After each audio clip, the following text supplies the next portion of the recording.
အမလီလီတော့ကြည်စမ်းမအောင်ရုံးစိမ့်လာက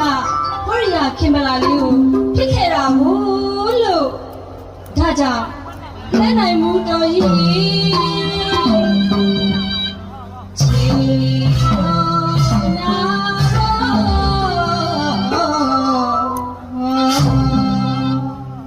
ဘလို့ဘလို့လဲနိုင်မှုတော်ကြီးချီတော်နာ